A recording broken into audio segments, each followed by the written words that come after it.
Tottenham Hotspur 2-1 Sheriff Tiraspol. Jermaine Defoe scored a club record 23rd European goal to give Tottenham victory over Sheriff Tiraspol and a place in the Europa League knockout stages. The England striker scored a penalty to move ahead of Martin Chivers and add to Eric Lamella's first goal for the club. Lamella finished calmly before earning Spurs their penalty when fouled by Djibril Paya after a mazy run. The host's defense was breached for the first time in Europe this season when Ismail Issa scored, but they held on. There was a sense of relief mixed with inevitability when Lamella hooked home on the hour as Tottenham with 9 changes for their draw against Everton had laboured toward an expected victory. An uneventful first half gave hope to their Moldovan visitors, who have never won away in the Europa League. But the second half doubles secured Spurs' 6th win in Europe this season and progression from Group K. Andre Villas-Boas' side are through 2 games quicker than last season, and the win extended an impressive run from which has seen them lose just twice in 18 matches. Record signing Lamella was influential throughout and threatened tentatively in the first half, void of clear openings for the home side. The Argentine had a half-hearted penalty appeal turned down early on before a long-range effort from teammate Moussa Dombele forced the first save of the game from Jaroslav Tomic. Spurs though struggled to penetrate the visitors, and it was a quick-fire break led by attacking midfielder Ricardinho, which fashioned the half's best opening for the visitors as Issa's shot beat Brad Friedel but cannonaded back off the post.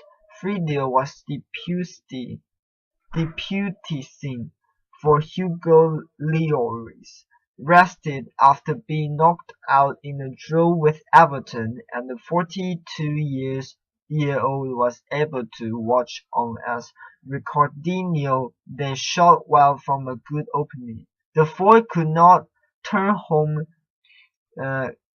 Gylfi Sigurdsson's cross on the stroke of halftime, but his and Spurs' fortunes improved as Lamella gained in influence after the break. Christian Eriksen smashed a shot from range which drew a good save from Tomic before the Danish midfielder inadvertently found Lamella 12 yards from goal for the 21-year-old to finish crisply. The former Roma players weaving run into the area drew a touch from Payet 7 minutes later, allowing Defoe to lift his penalty high into the net in front of the watching Chivas. 5 minutes later, Friedel could only parry Kadu's shot into his 6-yard box, allowing Issa to volley home a consolation, but Spurs comfortably held on, and a point in Tromsø in 3 weeks' time will likely prove enough for them to top the group. World Tour Finals 2013. Tim Henman salutes Rafael Nadal. Rafael Nadal will end the year ranked number 1 in the world 12 months after he feared he might never get back to his best. The Spaniard, 27, missed 7 months with a knee injury before returning to action in February. Since then, he has won 10 titles, including 2 Grand Slams, the French Open and US Open, and regained the top ranking from Novak Djokovic. BBC Sports' Tim Henman examines Nadal's achievement and the game that got him there. Nadal's rise to the top. Rafael Nadal is the equal of anyone in sport at being able to deal with adversity. He has a precious ability not to let the previous point affect the next one, and that is the most basic form of psychology in sport. Stay in the present tense. Stay in the present tense. I haven't seen anyone better. Pete Sampras was good at not letting things distract him, but in terms of being a complete player, capable of winning on all surfaces, Nadal is as good as any. He's finished number 1 in the world before, and to do it a third time is an incredible achievement in itself, but it makes it all the more significant given that he missed 7 months with a knee injury. I first heard about him when he was 16 years old and he beat Carlos Moya in a tournament.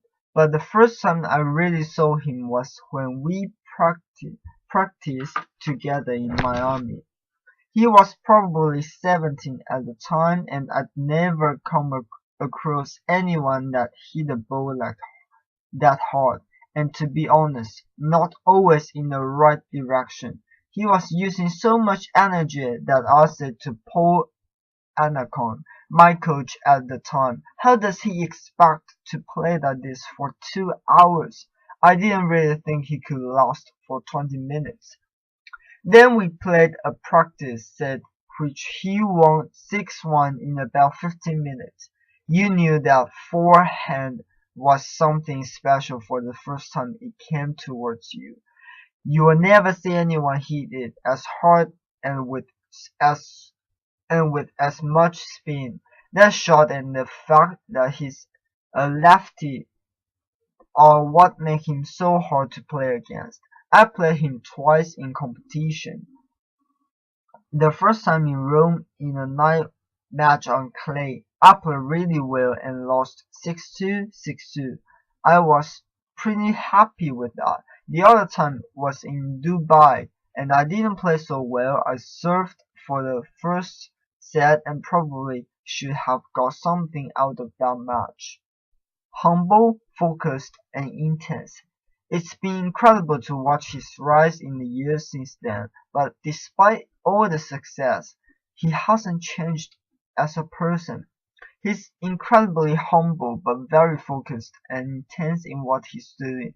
I'm not surprised that he managed to come back so successfully on clay this year, but to come back and win Indian Wells, to win back-to-back Masters on hard courts in the United States, and to win the US Open was something special. I don't think one should be surprised when when you are talking about one of the greatest tennis players of all time. But that really did surprise me. He'll have to manage his knee for the rest of his career, but he does that very well, and if he can continue to do so, it will be fascinating to see if he can get up to match Roger Federer's record 17 Grand Slam titles, or perhaps even surpass it one day. I tend to think 17 is still going to be tough to beat. Iran says Geneva nuclear deal possible on Friday. The Iranian foreign minister has said he believes an agreement with world powers in Iran's nuclear program is possible by the end of talks on Friday. Mohammad Zarif told CNN that Iran would not suspend uranium enrichment completely, but could deal with the various issues on the table. The foreign powers did not comment on the progress of the talks in Geneva. U.S. Secretary of State John Kerry, currently on a tour of the Middle East, is due to attend discussions on Friday. The BBC's Kim Gattas, who is traveling with Mr. Kerry, says his dramatic decision to change his travel plans and go to Geneva is a clear sign that a deal with Iran may be within reach. On Thursday, the U.S. confirmed some sanctions relief was being offered in return for concrete, verifiable measures. Israel's Prime Minister Benjamin Netanyahu has said a nuclear deal would be a historic mistake, accusing Iran of only offering fake concessions. The five permanent UN Secretary Council members plus Germany P5+1 opened 2 days of talks with Iran on Thursday. The West suspects Iran's uranium enrichment program is a step towards building nuclear weapons. And again, Mr. Zarif said the sides could sit down by Friday morning to prepare some sort of a joint statement that would address 3 elements: a common objective and an endgame in less than a year, and mutual confidence building measures. He has talked of a three-phase plan previously. Iran's lead negotiator, Deputy Foreign Minister Abbas Arlaqi, said the world powers had clearly accepted his country's proposed framework and were now discussing details. However, there was no official confirmation from the P5+1, the US, Russia, China, the UK, France, and Germany. In Washington, White House spokesman Jay Carney told reporters that the 6 powers would consider limited, targeted, and reversible relief that does not affect our core sanctions or architecture. The broader sanction regime would be maintained until there was a final comprehensive, verifiable agreement that resolved international concerns, he said. If Iran failed to show progress on its nuclear program, the moderate sanctions relief could be reversed. and stiffer sanctions could be imposed, he added. Hopes of a long-awaited deal on curbing Iran's nuclear ambitions were given fresh momentum this year by the election of President Hassan Rouhani, seen as a relative moderate. Since 2006, the UN Security Council has imposed a series of sanctions, including a set freezes and travel bans on entities and people involved in Iran's nuclear program. Separate US and EU sanctions have targeted Iran's energy and banking sectors, crippling its oil-based economy. Iran wants to sanction lifted. Israel warning. Speaking at a conference in Jerusalem before the talks began, Mr. Netanyahu said the proposals would allow Iran to retain the capabilities to make nuclear weapons. Israel understands that there are proposals on the table in Geneva today that would ease the pressure on Iran for concessions that are not concessions at all, he said. This proposal would allow Iran to retain the capability to make nuclear weapons. Israel totally opposes these proposals. I believe that adopting them would be a mistake of historic proportions. They must be rejected outright. Mr. Netanyahu said economic sanctions had brought the Iranian economy to the age of abyss, and the P5+1 could compel Iran to fully dismantle its nuclear weapons program. Anything else would make a peaceful solution less likely. Israel always reserves the right to defend itself by itself against any threat, Israel's Prime Minister said. Twitter shares jump 73% in market debut. The opening bell rings on the trading floor of the New York Stock Exchange as trading starts in Twitter shares. Shares in the micro-blogging site Twitter closed at $44.9, up more than 73% from their initial price of $26 each. That means after its first day as a public company, Twitter is now valued at a little over $31 billion. It's about 19 billion pounds.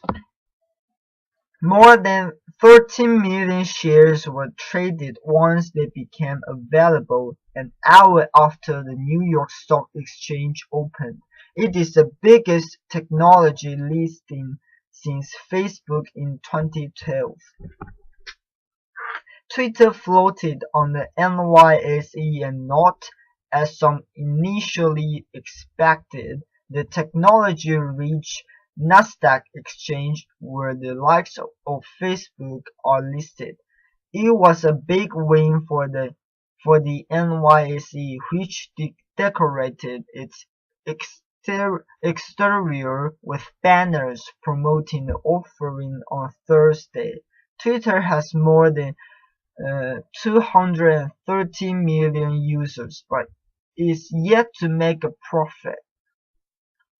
Roller coaster ride. Shares in newly listed companies are often volatile on their first day of trading. Within minutes, Twitter's stock price soared more than 80% before closing just below its initial opening price of $45.1 per share. When Facebook launched on Nasdaq, its shares were priced initially at $38 each. The stock soared within hours of its debut to a high of $45, but its price later slumped. It only recovered those losses by 11th September 2013, when shares again touched $45. Its initial public offering (IPO) was also marred by technological glitches and delays. To prevent Twitter's stock sale from having a similar fate, the NYSE ran tests on 26 October using larger-than-normal share volumes. Financial scrutiny. Twitter is selling 17 million shares, which will raise more than $1.82 billion. The company, which invites users to send tweets in 140 characters or less, has 232 million active users. According to its IPO document, these users send 500 million tweets a day. Twitter's financials have been under greater scrutiny since it announced its plan to float, especially given that the company is still loss-making. It lost $69 million in the first 6 months of 2013 on revenues of $255 million. About 85% of revenues come from advertising on its site, and more than 75% of Twitter users access the site from their mobile phone. Mary Jo White, head of U.S. regulator, the Securities and Exchange Commission, recently warned investors to be cautious of the metrics used by technology companies like Twitter, noting that investors have become overwhelmed by the sheer magnitude of data. In the absence of clear description, it can be hard not to think that these big numbers will inevitably translate into big profits for a company, she said in a speech, but the connection may not necessarily be there. Big windfall. Twitter's founders saw their paper wealth soar to $4 billion in the wake of the stock surge early this morning, although both Dick Costolo said that none of the founders would immediately be selling their shares.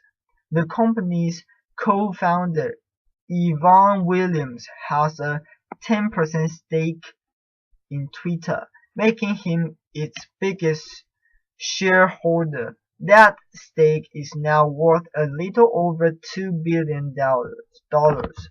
Jack Dorsey, another co-founder, also stands to make a fortune from the IPO. His 4% stake is worth more than $1 billion. Another co-founder, Beat Stone, is thought to have made millions of dollars by selling share stakes over the last few years. Big fortunes aside, after the hoopla of the morning, it was back to work. Twitter employee Melissa Daimler posted a photo of employees at their desk just hours after the NYSE bell was rang. Pakistan Taliban chief Mullah Fazlullah rejects talks. The new head of the Pakistani Taliban, Mullah Fazlullah, has ruled out peace talks with the government, vowing revenge for his predecessor's death. A Taliban spokesman told the BBC the militants would instead target the military and governing party.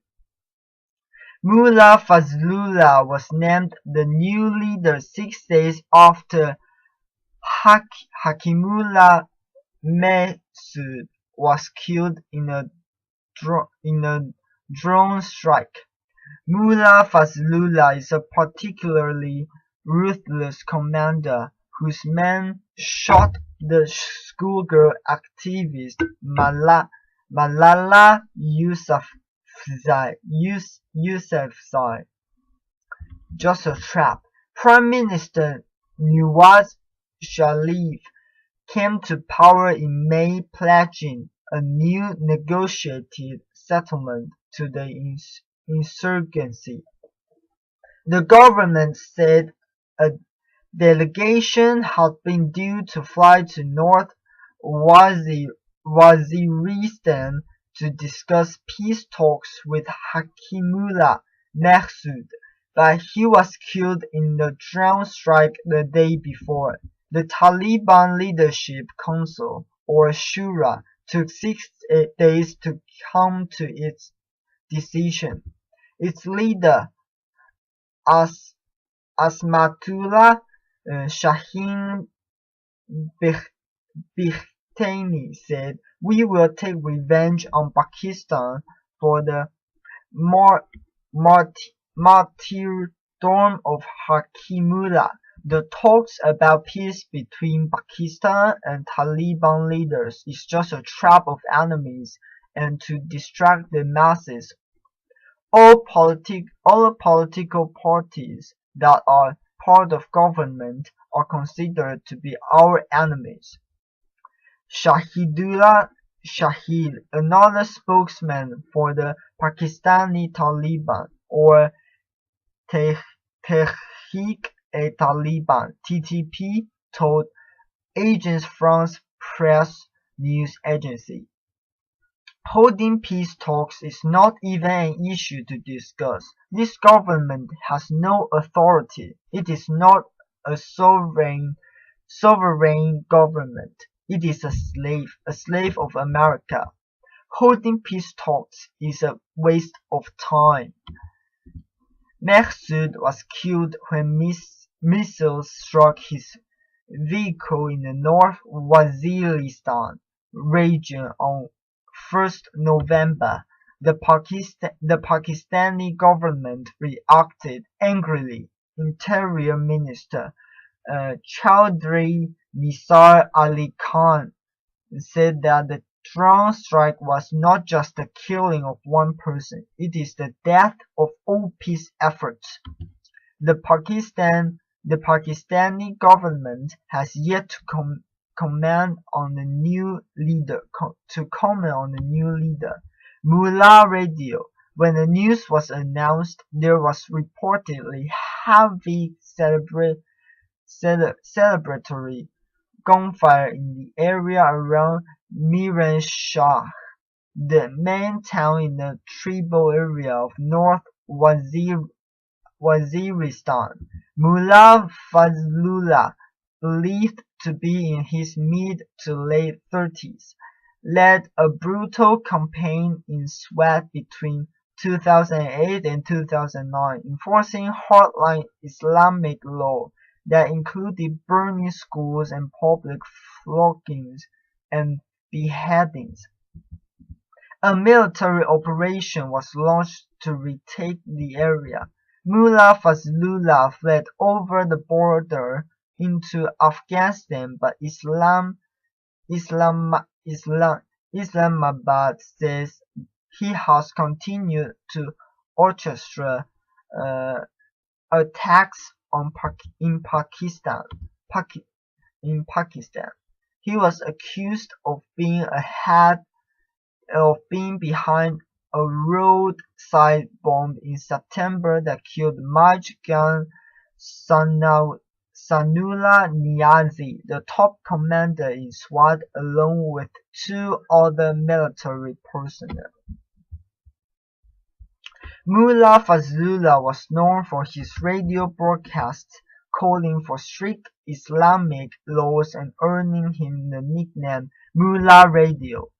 In one undated video, he pledges to do everything possible to introduce the laws, saying, "We will eliminate anything that will get in the way of achieving this goal, father or brother, soldier or police."